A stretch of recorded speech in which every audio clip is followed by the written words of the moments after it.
Ladies and gentlemen, boys and girls, children of all ages, distinguished guests, and folks of all stripes, put your hands together for the Space Cadet Sports Podcast. Houston, we have Paul Salazar Jr. Hey folks, welcome back to the Space Cadet Sports Podcast. You can find us at Space Cadet Sports on Instagram and TikTok. And most importantly, you can find us on the blog. It's okay, Carla. Carla wants to let you know about the blog. It's at spacecadetsports.substack.com. I am joined with my producer and co-host, Carla the dog. She is very much eager to jump on mic. The neighborhood dogs are howling right now, and while she is a good girl, she is a little disturbed by it. And last but not least, I'm your host, your optimistic, positive host, Paul Salazar Jr. This is a podcast for diehard Astros fans. This is a podcast for Astros fans that hate just kind of the hot take and toxic negativity that's around sports news. Yes, we're frustrated. Yes, it's been a tough season, but it's hard when, like, from day one, The Athletic, ESPN, and all these sports places are just ready to write articles that beat up on the Astros because, frankly, they don't like them. So, it's hard to be an Astros fan when the media is controlled by the coasts,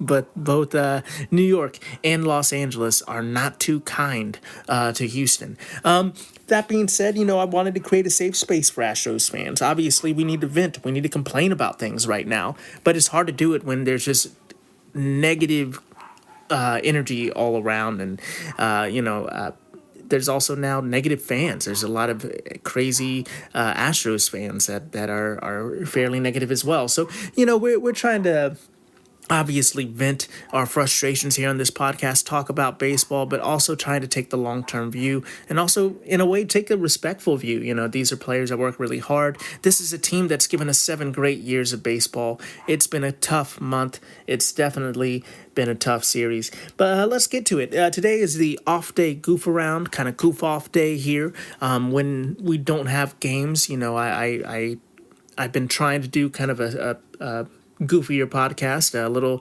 something sillier. Definitely I tried to do a video podcast today. It just wasn't happening.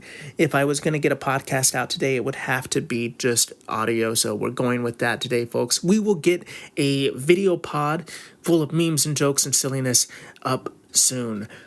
But yeah, I had to get this pod out today.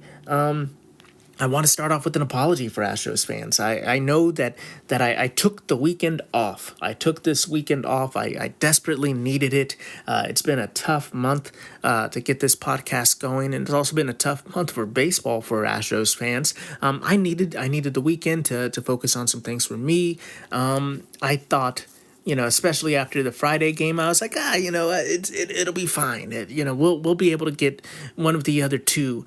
Wrote that last little piece and kind of logged out of the blog for a while.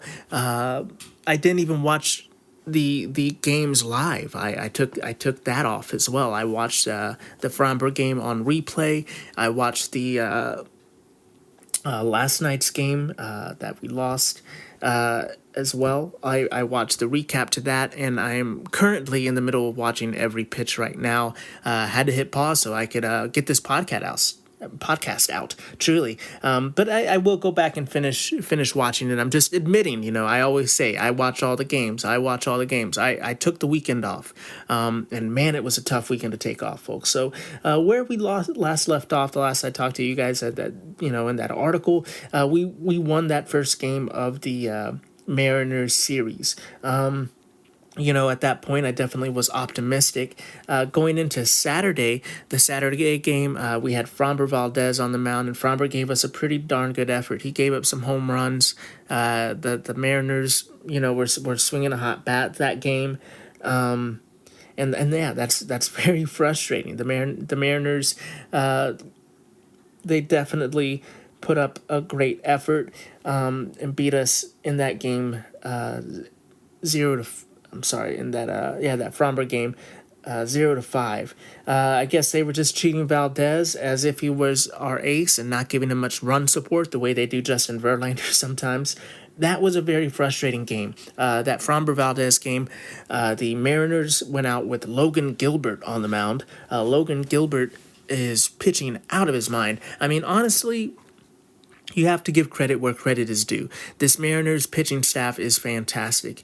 They have been, I believe it's something like 22 games now of quality starts. Their starting pitching has been the opposite of what the Astros starting pitching has been so far this season, where the Astros have struggled in first innings and struggled to go deep into games. The Mariners have a young pitching staff right now that is absolutely executing and pitching their asses off. If it wasn't the Mariners and if it wasn't against us, it would be a little more impressive to watch, a little more fun to see. But it is not fun when it happens against your team when they're trying to win baseball games.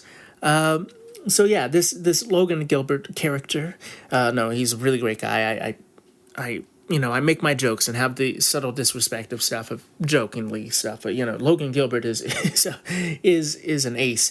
This guy looked fantastic, and I think the Astros kind of played into Logan Gilbert in that Saturday game. It was very frustrating. I feel like I've been preaching that the Astros needed to have long at-bats, that they need to be patient. They cannot expand the zone. They have to wait for their pitch. This is kind of the way that Astros baseball has been in the past. This season, there's been a lot of free swinging. There's been more chasing.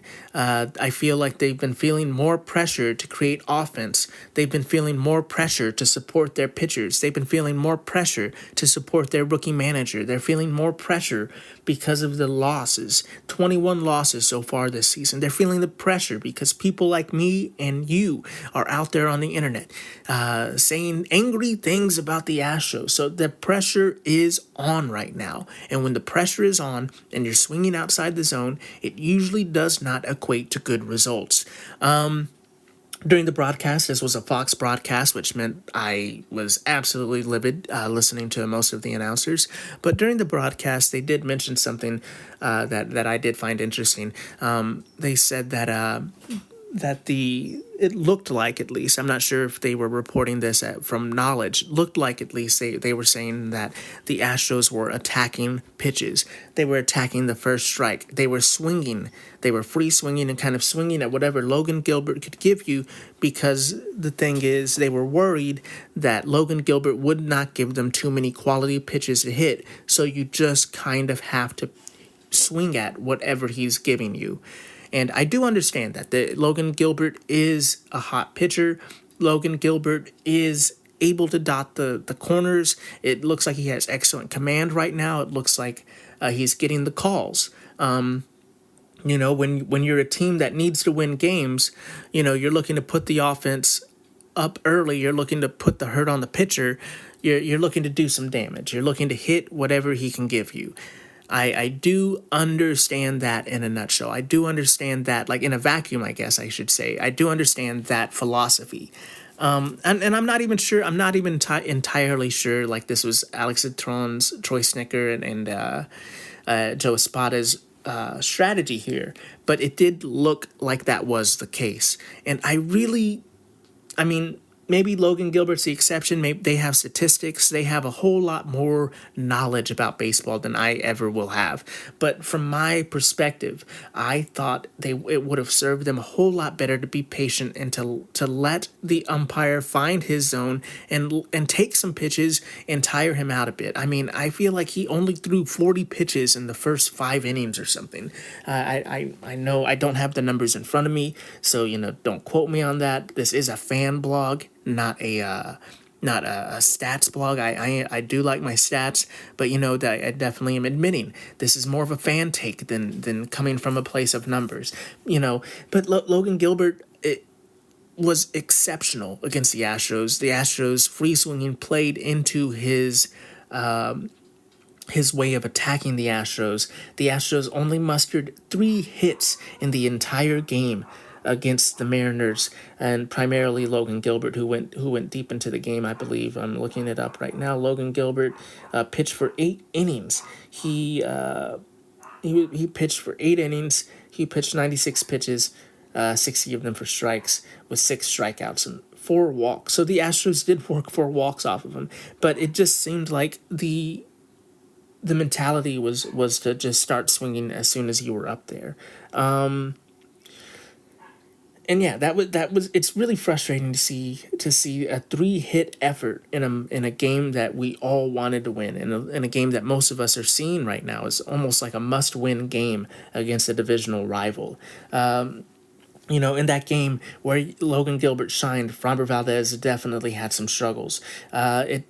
It was a tough game for Framber. It seemed like he had a little bit of Framber gave up 9 hits. Sorry, Carlo went crazy, and I had to edit out all the barking. I like to edit barking in and stuff like that, but it was just too much. So yeah, sorry for the weird edit. Framber Valdez gave up 9 hits. He only gave up 1 walk throughout the whole game, which usually when he's struggling, walks tend to be the issues. He had just 3 strikeouts and 2 home runs. So obviously the Mariners were able to get some hits off of Valdez, and those were able to equate to some runs, especially getting some big home runs off of him. In that game, also just of note, Taylor Scott came in, got 2 strikeouts. He's looking very good. Hopefully Taylor Scott can continue to build up and be a great bullpen arm. We are going to need dependable bullpen arms, and he has been one of them. I hope he can just maintain this because he is looking good. Also, Brandon Bielak came in, pitched 3 innings of relief, which was super important. At that time, obviously, I thought that game was lost, and we just needed to focus up on getting our momentum back and trying to score some runs, trying to stop the bleeding and get that momentum back to win the rubber match the next day. So seeing Bielak go in there with a mop, work 3 innings, do some good work. He only gave up 1 hit in those 3 innings. So it was promising to see. We need execution from guys across the board right now. We can't have a lot of holes in our bullpen. This was a tough game for Framber. This was a tough game for our offense. In that game, Jordan did get 2 hits and worked a walk, which was very good to see because he had been struggling lately. Pena was the only person to get another hit in that game. Everybody else in the lineup struggled. One small news of note in that game, I would say, would be that Joey Loperfido, he started center field. He did not strike out that game against Logan Gilbert. He did work a walk, so that was promising to see. I'm constantly worried about Loperfido's strikeout rate. I want to see better at-bats from him. We do need production right now. We need production from our lineup. So we're rooting for everybody to get good at-bats, to limit their strikeouts, to work the count, and get some hits. So, Loperfido is a high strikeout guy.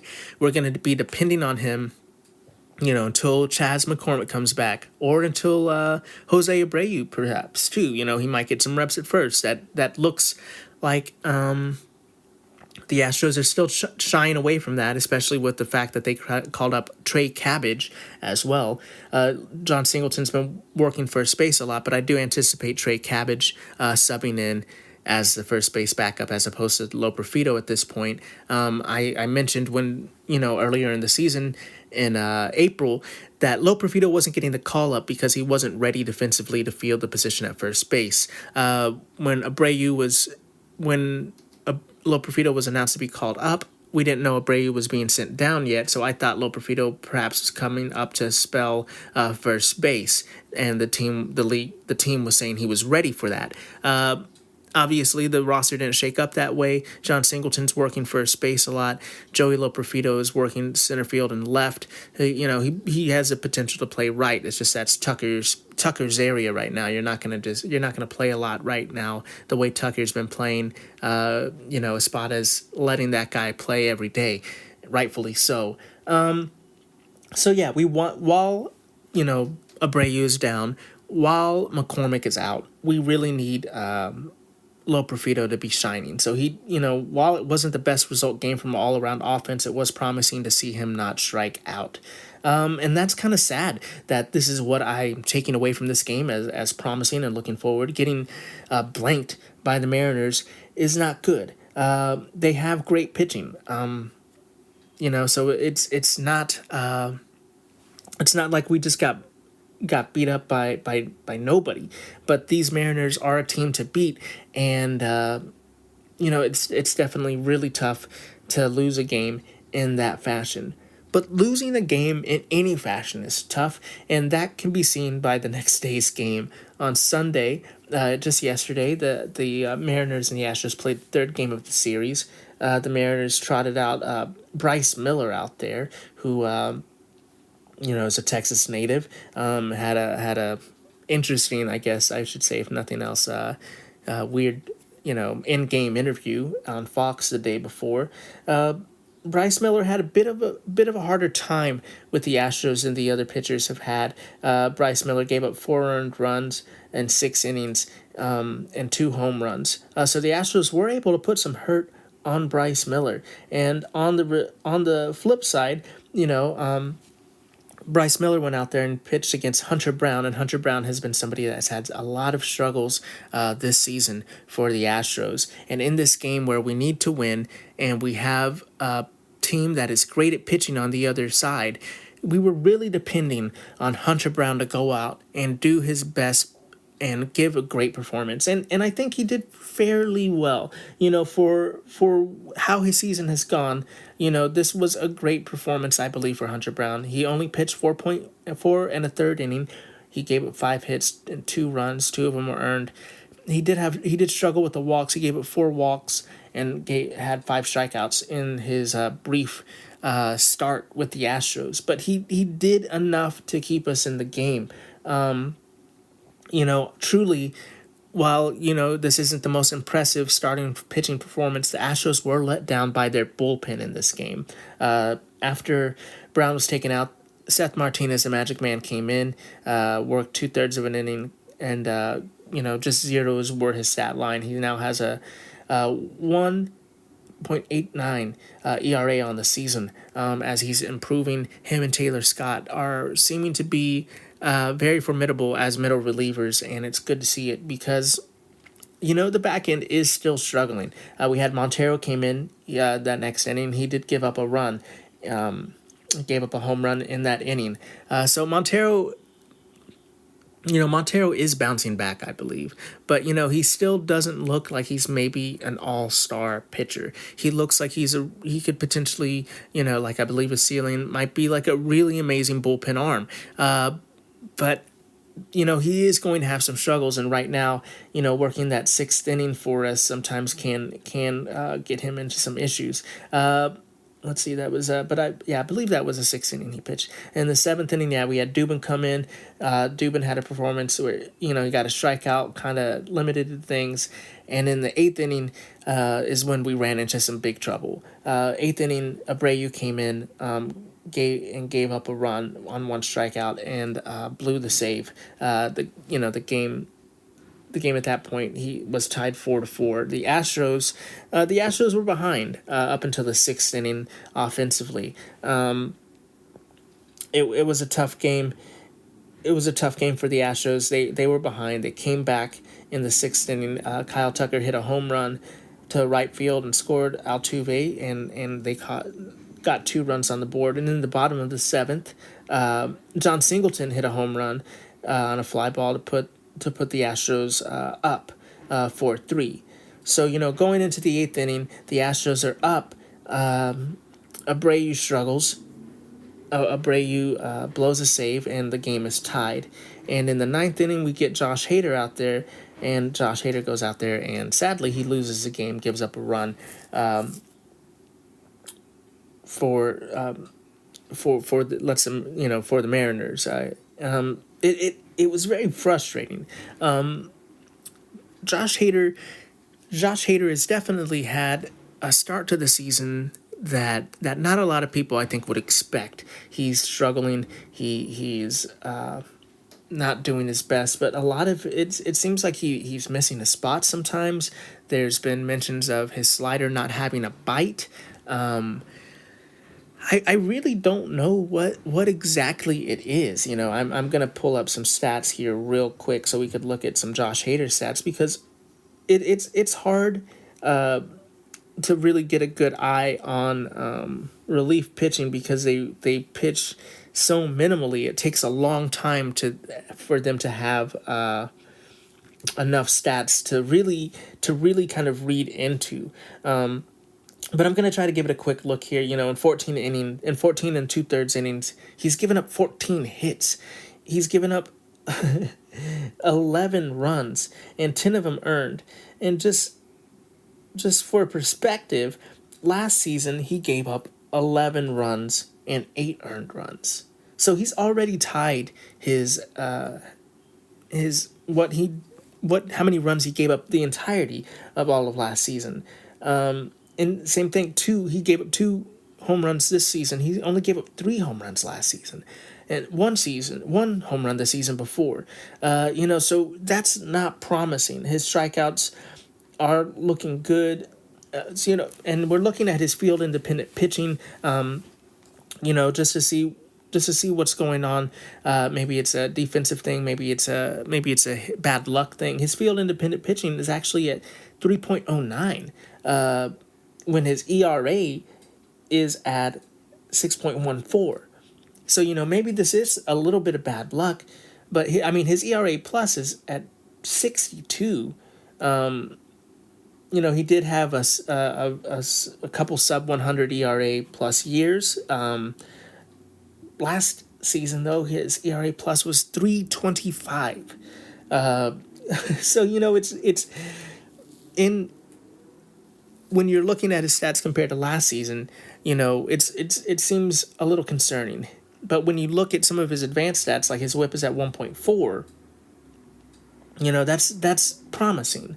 That's something that we can work with. So it's like maybe he has a little bit of bad luck. Maybe it's a little bit of defensive issues. Just hitters getting hits to places where no one is standing, or just some minor bad luck things. I'm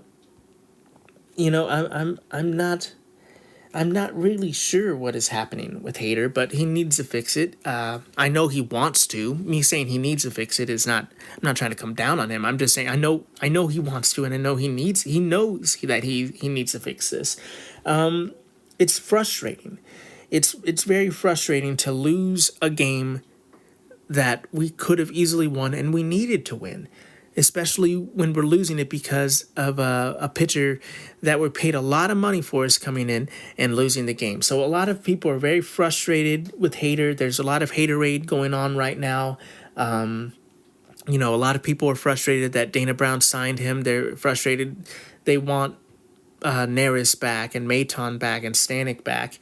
And I when you look at how Seth Martinez is pitching and when you look at how Taylor Scott has been pitching, it's like I see what you're saying, like the back end of our bullpen is struggling, and you're like, well, maybe those guys could have done better. But, outside of Neris, Maton and Stanek aren't exactly back at the bullpen guys. Stanek has high heat, and he can kind of miss a lot. Stanek, in a way, to me, was kind of like Hader. He has flamethrower stuff, but he can go through spurts where he really misses his spots.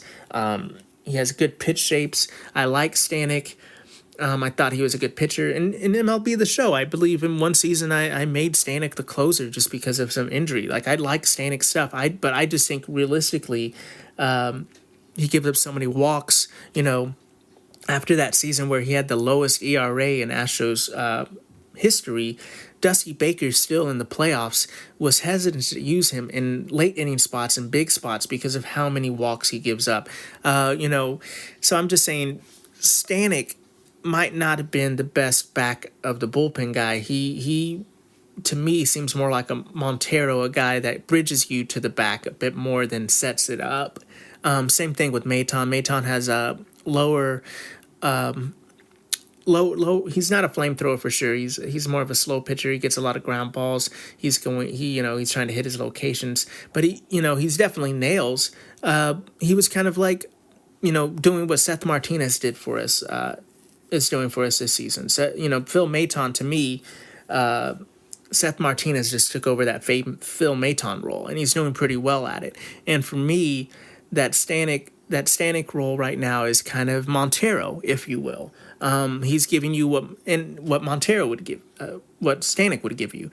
To me, I just don't see how you can piece together a bullpen with those three guys over Hader. We would still need a closer. Ryan Presley has had some struggles. I love Ryan Presley. I think he's a great player, but when you do age and when you start losing some of your sharpness as a pitcher, it can be a little tough. You have to adjust. You have to figure out how you can work with your new arsenal in a way if your arsenal has weakened a bit, and I think he is figuring it out. He does have the capability to figure it out. He is a professional pitcher, but I think the Astros kind of saw the writing on the wall and were worried about his future as a closer long term. He wasn't always a closer. The Astros are thinking maybe it's time to figure out if Abreu can close or if we need to find another closer situation. And with the way that Abreu has pitched this season, I don't think Abreu is quite ready for closing. I think he has his stuff. I think he can figure it out. I think it's been a tough start to the season, but he hasn't been able to shake it off completely. And I don't know what's happening with Abreu either. I don't think, his stats aren't quite as favorable, I believe, as the Hader stats. Abreu has been struggling this season, and it's tough to see. His ERA is a little lower at 4.32. Brian Abreu, I should say, in 16 games, in 16 innings, and he gave up 15 hits, and his runs are a little lower.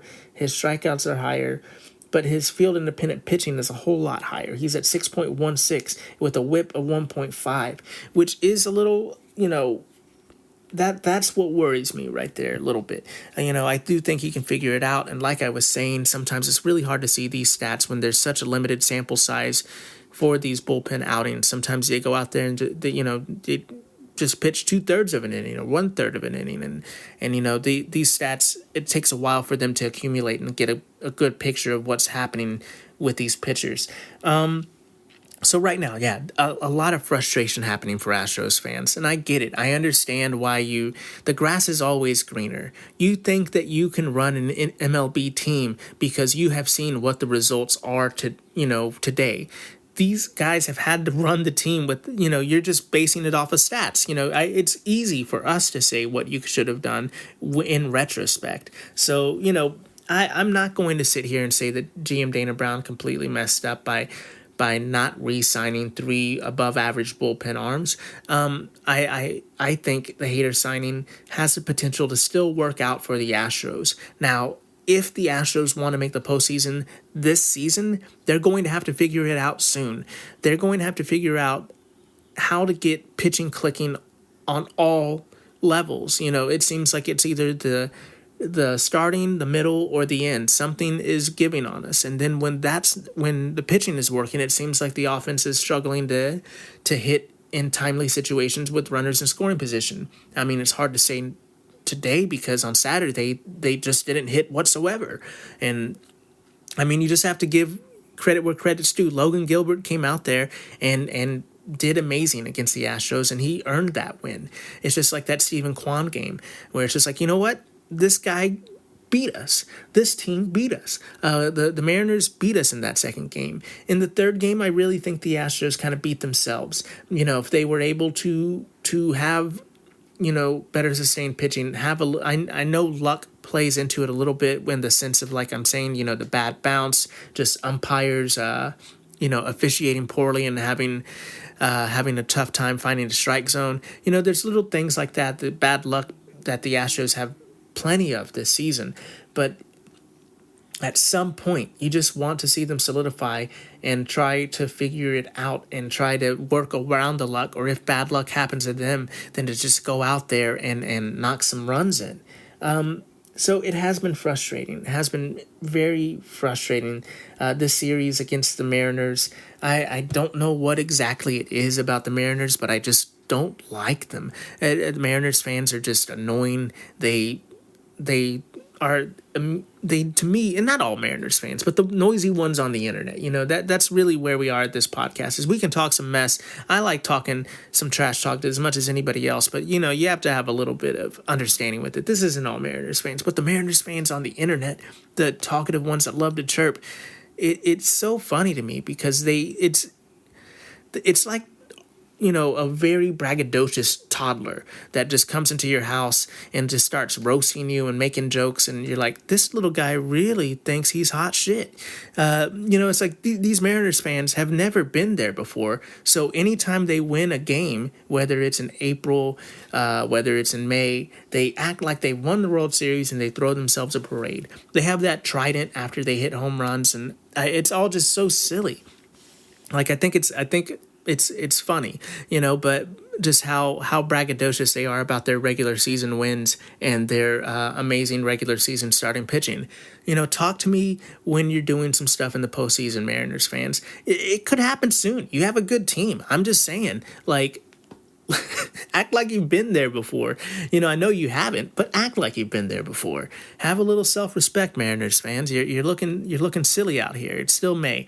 That being said, the Astros do need to win some games. They need to win some games against divisional opponents. They'll have another opportunity against the Mariners very soon. So they need to solidify, they need to regroup, and they need to come back here and obviously find another hitting philosophy when playing Logan Gilbert, because what they were doing wasn't it.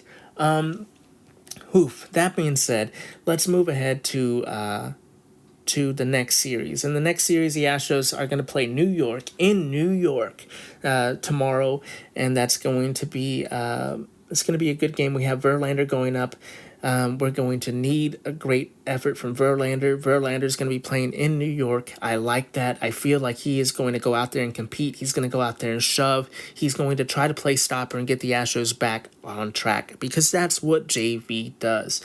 Now, on the other side of the ball, we really need that offense to show up. We cannot have these 3-hit games anymore. We cannot have these games where we are swinging outside of the zone and letting pitchers go deep into games because we're trying to be too aggressive. We do need to be aggressive.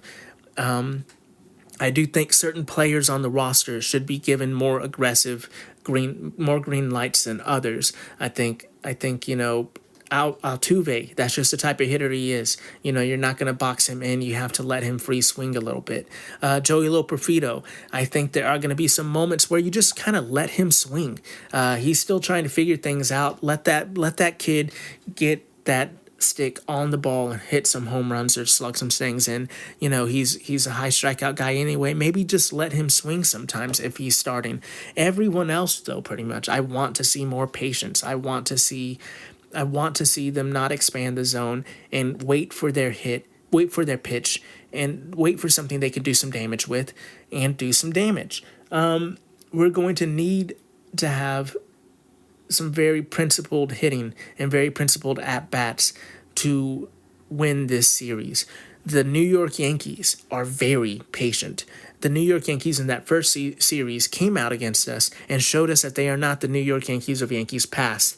This team will sit and wait for you to pitch them strikes. We need to do the same. We need to return the favor. We need to be patient. If we're out there free swinging and not getting the results, it's going to be a very long series. The Yankees in that game against Verlander will be sending up their pitcher Gil from The Simpsons. No, I'm sorry here, folks. Give me 1 second. Luis Gil.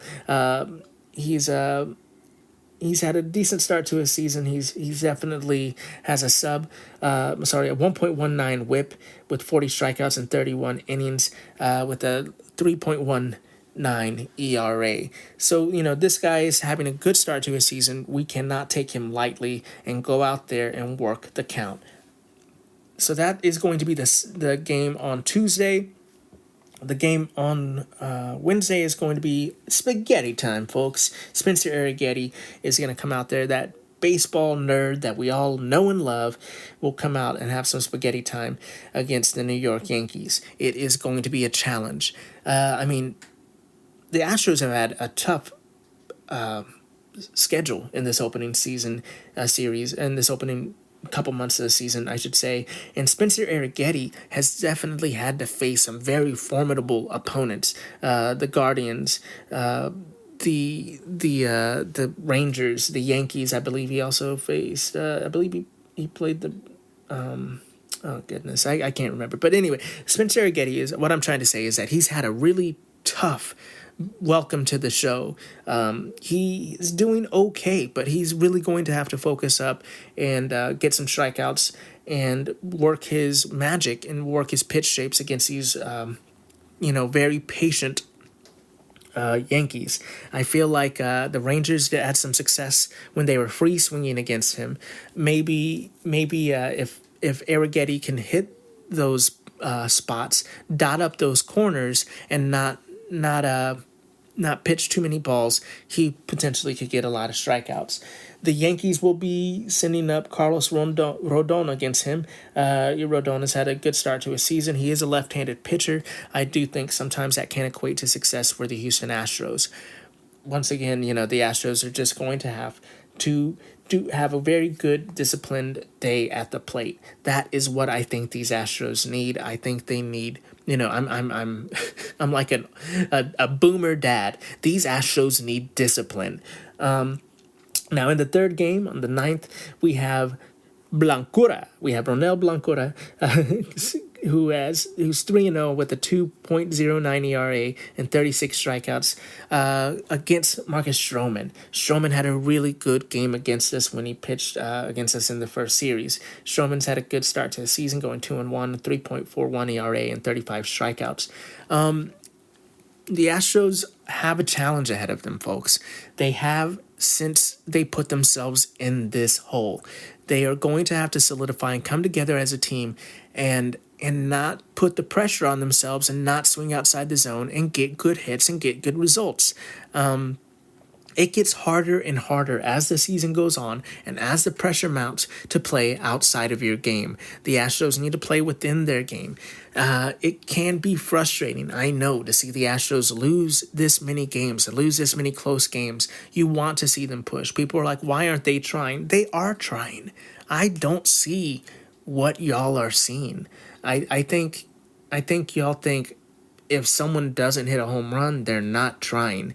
And that's just not baseball. You're saying that when they're frustrated, they're not trying. Oh, look at that body language. It's like, no, they struck out, or no, they messed up. They're going to be frustrated. That's not them giving up. That's them frustrated with themselves.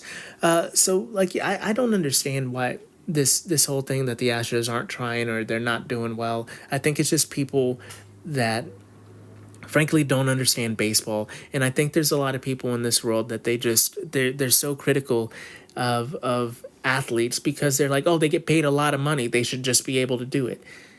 Folks, people go to the Hall of Fame because they do things well 1 out of 3 times. So you're thinking of this professional athlete success the way your boss thinks of your success at work.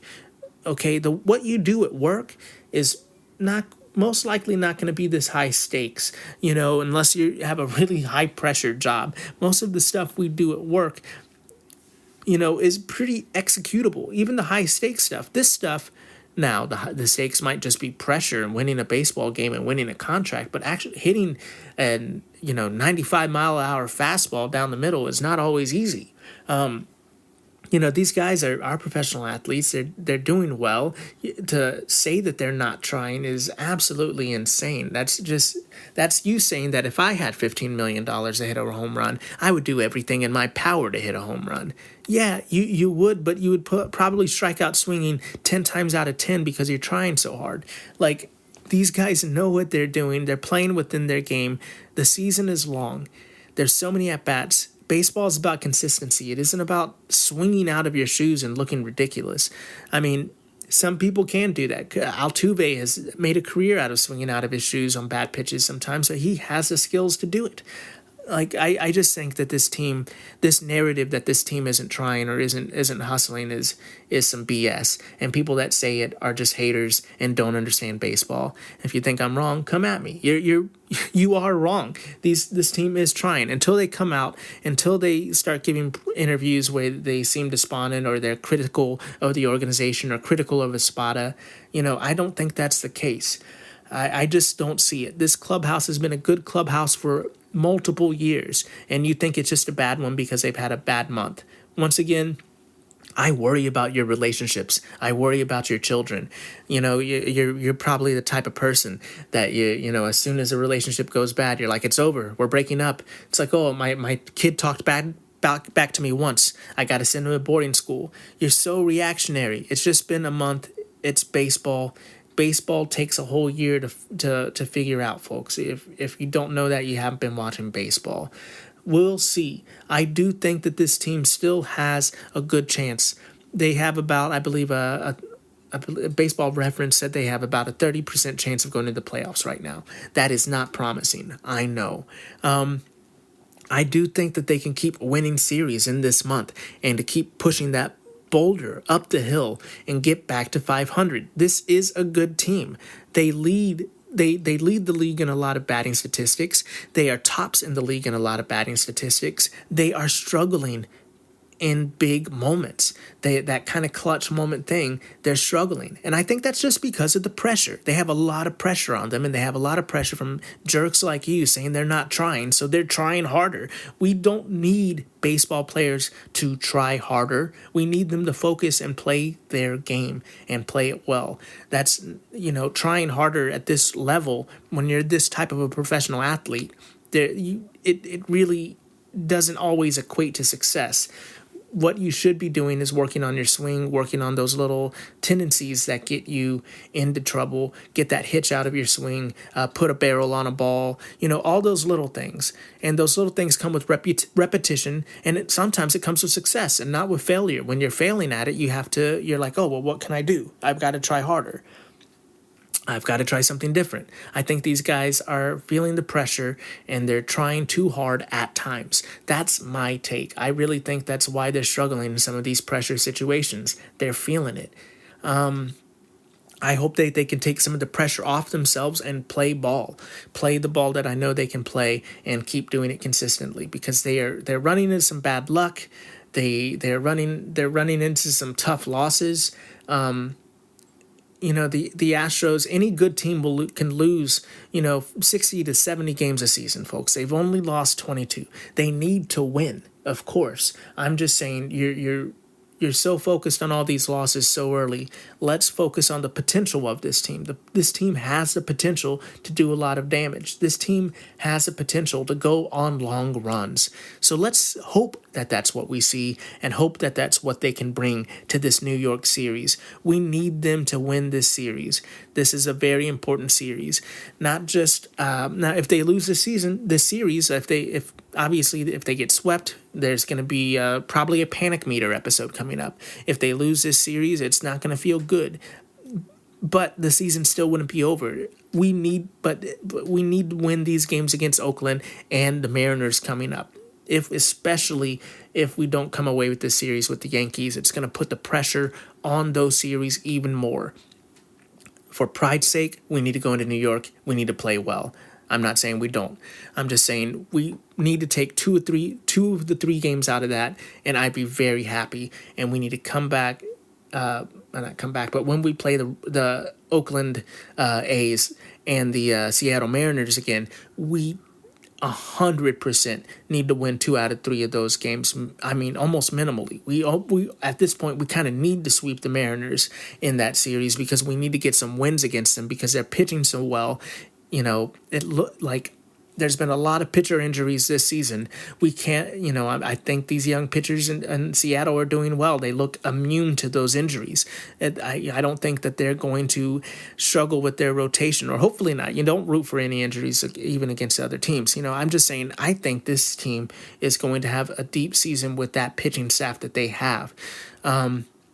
they look to be the ones to beat right now, in my opinion, not the Rangers. I do think that the Rangers, they did have a good season last year. They are a decent team. I just think they bought that World Series, and they have a lot of injuries, and it looks like they're struggling to play ball at that same level that they did last season. The Mariners look like they're the team to beat. So we need to focus up and play that series well again when we play them again. I don't think we can afford to lose a series against them, because if you look at the AL, it's going to be a lot harder to win that wild card spot than it is going to be that divisional spot, because of how great the AL East is, how good other divisions are, and how mediocre the AL West has been so far out of the gates this season. We would have to win a lot more games to get to that wild card spot than we would have to, I think, to win that division. And I could be wrong, but that's how I'm feeling right now. And I'm saying that Seattle series is going to be so much more important for that reason. We need to get those wins. We need to get those divisional wins against the A's as well. That being said, we need to keep our head up. We need to stay positive about this Astros team, folks. I do think that there are sunnier days for this team. Even if this April is tough and this start to May is a little tough, this could spell a tougher season for the Astros than in seasons past. But this is still a good team. I think people, it's always, what have you done for me lately? But this team has been incredible for the past 7 years. They've been great. This might be a little bit of a step back. When you had this many starting pitching injuries, this is what's going to happen. Frankly, that's just what's going to happen. Is you're going to have a tough start to the season. Not everybody in your, we basically had a 10-man rotation. Our back end 5-guy rotation has not been exactly what we thought they would be, but I would say that any other team, if you have any other team throw out their second 5-man rotation, the Astros have done fairly well. We can build off of this and keep winning. This team has not given up yet, and they do want to win. They want to prove the haters wrong. Let's hope that they can do that. Let's hope they solidify that hitting. They focus up, don't expand out of the zone. Let's hope that the pitching staff can figure it out and start firing on all cylinders, and everything works together and starts gelling as a team, and we can get some great team wins and get back to the Astros baseball that we all know and love. Folks, this has been the toughest off-day goof-around. I definitely, in other Houston news, for sure, just real quick, I know it's been a long one, but in other Houston news, there has been news from Tillman Fertitta, some rumors about Tillman Fertitta wanting an NHL team, or Tillman Fertitta interested in getting a WNBA team and bringing the Comets back. And while I would absolutely love that, I would love to see the Comets back. The Comets, I loved the Comets when they were in Houston. I was even an Arrows fan. I'm not the biggest hockey fan, that's for sure. But if Houston got an NHL team, I would 100% learn a lot more about hockey. I would be more enthralled in it. I've watched playoff hockey before. It's a lot of fun. Hockey seems like a great sport. I'm excited about this. However, what I'm not excited about is Tillman Fertitta. I mean, this guy's book is Shut Up and Listen. Tillman Fertitta is not the type of owner that I really like. He's just an unfortunate person on top of being an unfortunate owner, I believe. I don't like him as a person, as a businessman. I think he's kind of a jerk, and yeah, come at me, Tillman Fertitta. I don't care. When he bought the Rockets, I was very sad. It's like, this is not the type of guy I want to own the Rockets, My biggest concern about Tillman Fertitta with all this news about the hockey team and the Comets is I think he's trying to work to getting the taxpayers to pay for another stadium, perhaps another arena. That's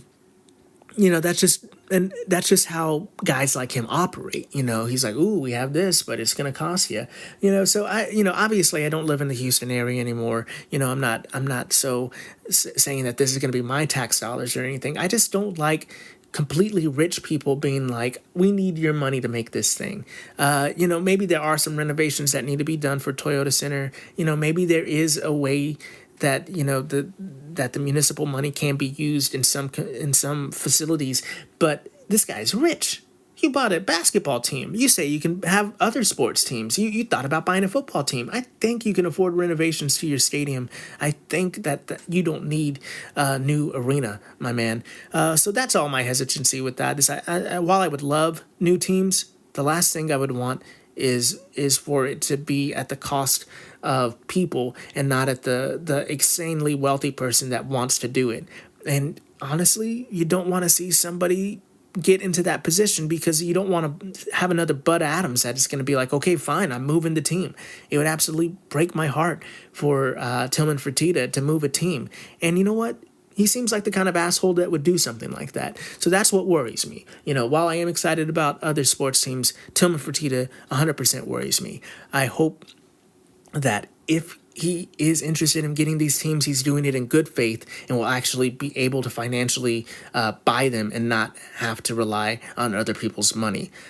He's rich enough to buy things on his own. If you can't afford something, don't buy it. That goes for me, whether it's a computer or goes for Tillman Fertitta if it's a whole other sports team. Don't buy things you can't afford.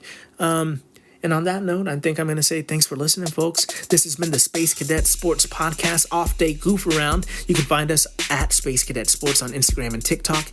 Please check out the Substack at spacecadetsports.substack.com, where you can subscribe and get all the articles, all the memes, all the podcasts and video podcasts directly to your inbox. And if you'd be so kind, think about supporting the podcast. This podcast is brought to you by listeners like you. Thank you for giving us a donation. This is a passion project. I completely enjoy doing this. However, it would be nice to have some new equipment. It would be nice to get another external hard drive. These treats that I give Carla to make sure she's happy are not cheap. So I would appreciate any financial support. You would be so kind to consider giving to the podcast.